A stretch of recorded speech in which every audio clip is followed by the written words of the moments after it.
Nobody on Caldwell Road could quite explain what Maren Hollis was doing. She was 9 years old. She carried seedlings in a bucket. She knelt in the mud beside the old drainage ditch at the edge of her family's property in Warren County, Iowa, and she planted grass, not pasture grass, not lawn seed scattered from a bag, tall, deliberate native grass, switchgrass, big blue stem, planted in careful clusters, pressed firmly into the soft bank soil with her small bare hands. She wasn't decorating anything. She wasn't following a school project. No teacher had assigned it. No parent had requested it. Her older brothers hadn't touched that ditch in years. Her father, Dale Hollis, tended the corn and the soybean fields further back from the road and never once suggested anyone plant anything along that low, wet strip of land.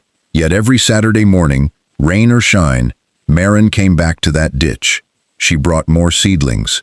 She brought a notebook. She wrote things down, measurements, dates, which patches were taking hold and which ones weren't.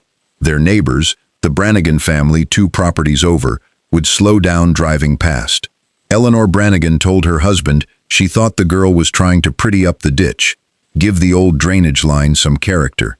He glanced over, nodded, and kept driving. It seemed harmless enough, a child planting tall grass along a muddy ditch for the look of it. Maybe she'd seen something like it in a magazine. Nobody thought it was wrong. Nobody thought it was important. They just thought it was something a child did to make an ugly ditch look nicer. They were wrong.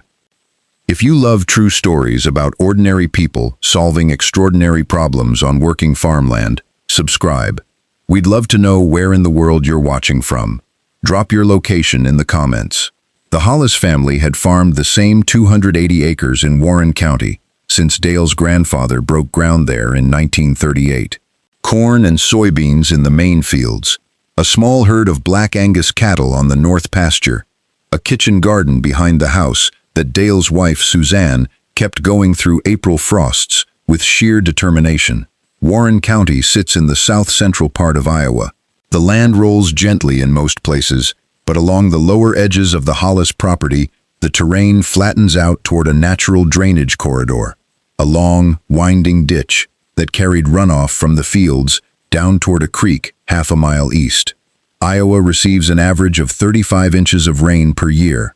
Most of it falls heavy and fast in spring and early summer. For farmers, the drainage ditch is both a blessing and a problem. Maren had been watching that ditch since she was 6 years old, not playing near it, watching it. After every hard rain, she crouched at the bank and studied the water. She noticed the way it ran fast in the channel. She noticed the color, brown, silted, heavy, and how the muddy water carried something with it when it left.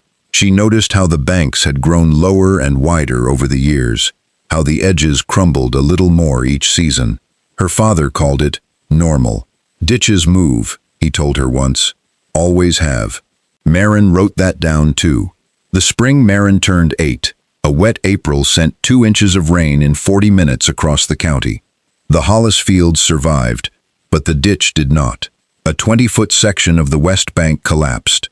The runoff cut a new channel, sideways through the corner of the lower soybean field. By morning, Dale estimated he had lost nearly 4 inches of topsoil across half an acre. The dark, rich soil, the product of decades of careful farming, had washed east with the water. Dale repaired what he could. He hired a neighbor with a small excavator to reshape the bank. He graded the soil. He moved on. Maren stood at the edge of the repaired ditch and stared at the exposed subsoil, the pale, compacted earth where the dark topsoil had been. She pressed her foot against it. Hard, dry, wrong. She understood, even at 8 years old, that the problem had not been fixed. The bank had been reshaped, but nothing was holding it. That autumn, Maren began asking questions. She started with her grandfather, Everett Hollis, who was 73 and had watched more springs flood through that county than anyone cared to count. Everett had a stack of old farm bulletins from the USDA in a cardboard box in his garage, publications from the 1970s and 1980s. Maren sat on a folding chair and read them with a flashlight. She found language she didn't fully understand at first.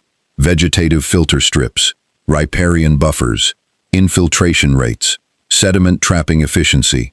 She wrote the words down and looked them up. Then, in March of the following year, the March she turned 9, her mother drove her to the Warren County office of the Natural Resources Conservation Service, the NRCs, where a soft-spoken field agent named Gerald Combs spent 45 minutes talking with a 9-year-old girl who arrived with a notebook full of questions. Gerald Combs had spent 30 years working with farmers on exactly this problem. He explained it plainly. When water runs fast through a bare ditch, it carries soil with it. The faster the water moves, the more it takes. Every rainstorm that moves unchecked through an open channel strips the bank a little further. Over time, the ditch widens, the bank collapses, and the topsoil, the most productive layer of the farm, migrates downstream and is gone. But roots change everything.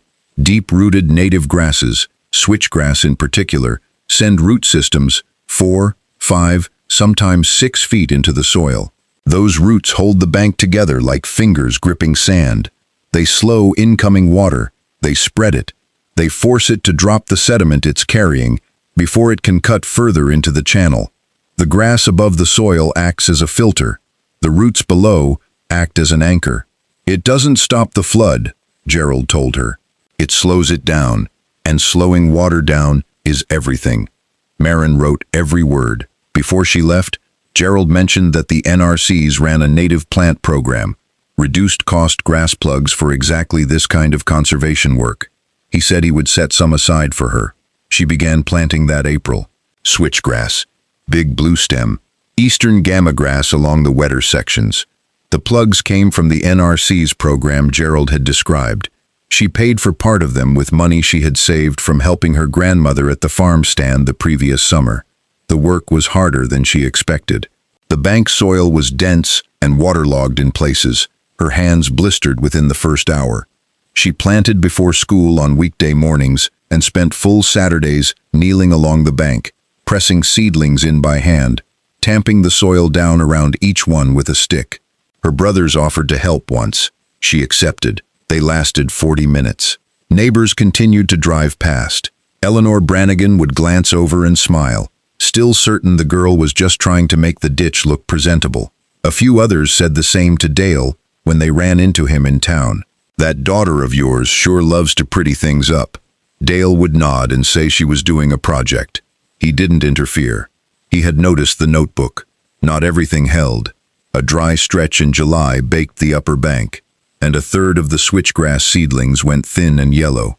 Marin lost a section near the cattle crossing when the Angus cows found the new planting and walked through it 3 mornings in a row, compacting the soil and breaking the young stems. Dale helped her string a single strand of wire fence along that section. It wasn't elaborate. It was enough. She replanted the failed patches in late August. She chose a more drought-tolerant cultivar for the upper bank. She adjusted her spacing. She did not complain. She wrote down what failed and why. Winter came and stripped the grasses back to brown, brittle stems. But below the surface, the roots kept growing. Spring returned and brought with it the first real sign. Along the planted sections, fresh green growth emerged thick and fast. 3 feet tall by June, dense and upright, the stems overlapping into a continuous wall of vegetation along the bank. Where the soil had once been bare and vulnerable, it was now threaded through at every depth with root mass. By the second summer, the ditch had already begun to change. The bank held its shape. The channel narrowed slightly, where the vegetation had begun to slow the normal flow.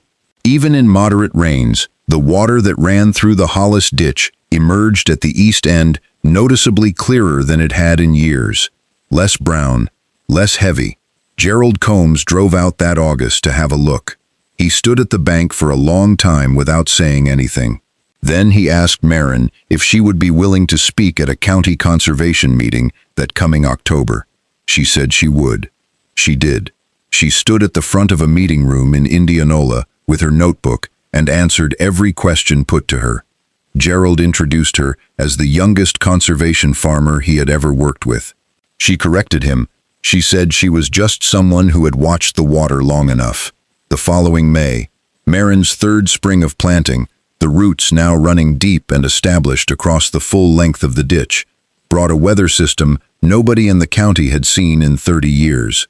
10 days of slow, saturating rain across central Iowa, followed by a 48-hour storm that dropped nearly 7 inches across Warren County. The ground was already saturated. The creeks were already high. The National Weather Service issued a flash flood watch, then upgraded it to a warning. Dale Hollis walked his fields and said very little. He moved the cattle to the high pasture. He checked the corn. He checked the ditch. The water came fast and dark. Across the county, bare ditch banks collapsed under the pressure. Culverts backed up. Fields flooded from the edges inward. The Brannigan property lost a fence line and a section of pasture when their drainage ditch cut sideways. Another neighbor 2 miles north watched the runoff carry loose soil across his lower field in visible brown sheets. On the Hollis property, the water rose to the lip of the ditch. Then it slowed. The switchgrass absorbed the force. The water spread laterally across the bank vegetation rather than cutting downward. The roots, 3 years deep into the subsoil, dense and interlocked, held. The sediment that would have moved downstream dropped instead into the filter strip, caught by the base of the grasses before it could leave the property. The bank did not collapse. The field behind it did not flood. When the rain finally stopped and the water receded, Dale Hollis walked the full length of his ditch without losing his footing once. The channel was intact. The banks were intact. The topsoil was intact. He stood at the far end for a long time. Then he walked back to the house. He found Marin at the kitchen table with her notebook open, already recording water levels.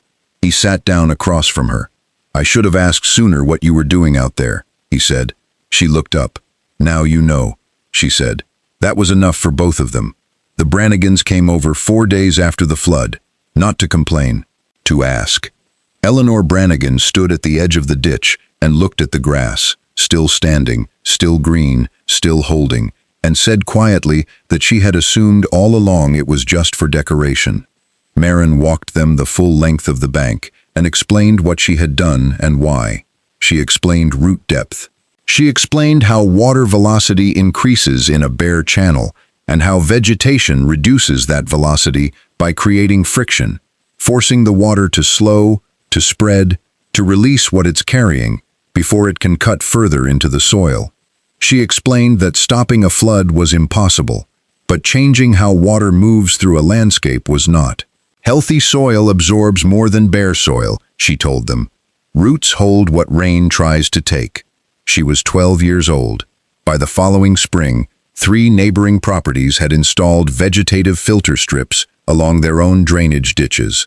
Gerald Combs, from the NRCs, referenced the Hollis ditch in 2 county conservation workshops. The Warren County Extension Office began distributing native grass plug kits with a simple instruction sheet. Marin Hollis did not give speeches.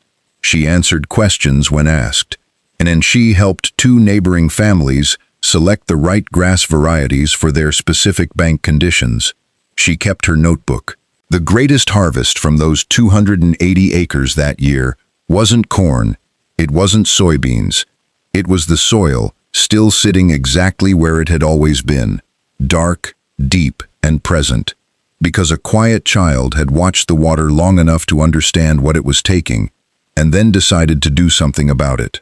Wendell Berry once wrote, "The soil is the great connector of lives, the source and destination of all." Marin Hollis understood that before most adults on Caldwell Road ever thought to ask the question, "What's the farming lesson that has stayed with you longest? And where in the world are you watching from?" Tell us in the comments. We read every one.